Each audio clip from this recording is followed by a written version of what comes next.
சிலர் சொல்கிறாங்க, பிசாசு என் வாழ்க்கையில் ரொம்ப போராடுறான் ஐயா அப்படின்னு. பிசாசு என் வாழ்க்கையில் ரொம்ப போராடுறான் அப்படின்னு. பிசாசை பற்றி ஓரளவு உங்களுக்கு தெரிஞ்சிருக்கணும். அவன் போராடாமல் அவங்கள்ட்ட வந்து கொஞ்சவா செய்வான். ஆமாம், பிசாசு எனக்கு ஒரே பிரச்சனையை கொடுக்குறான். அவன் பரலோகத்திலே பிரச்சனையை கொடுத்தவன். ஆமாம், பூமியில் உங்களை விடையா போகிறான். பரலோகத்தில் எல்லாரும் எப்படி துதித்துட்டு இருக்கிறாங்க, அந்த தூதர்கள் மத்தியிலேயே இவன் தூதர்கள்ட்டே போய் வேலையை காமிக்கிறான். பிசாசு எங்கே வேலையை பார்த்தான்? முதல்ல சொல்லுங்க, எங்கே வேலை பார்த்தான்? பரலோகத்தில் வேலை பார்த்தான்.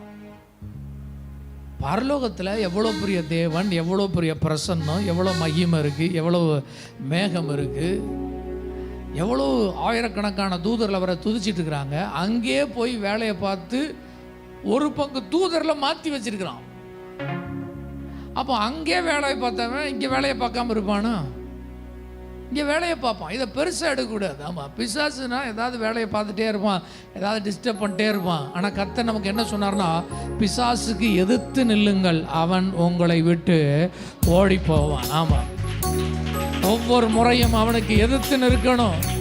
வாழ்க்கையில் போராட்டத்தை பிரச்சனையை கொண்டு வரும்பொழுதெல்லாம் நீங்கள் எதிர்த்து நிற்கணும். அப்பொழுது அவன் உங்களை விட்டு ஓடி போவான். சொல்லுங்க, ஒரு 7 முறை சொல்லுங்க.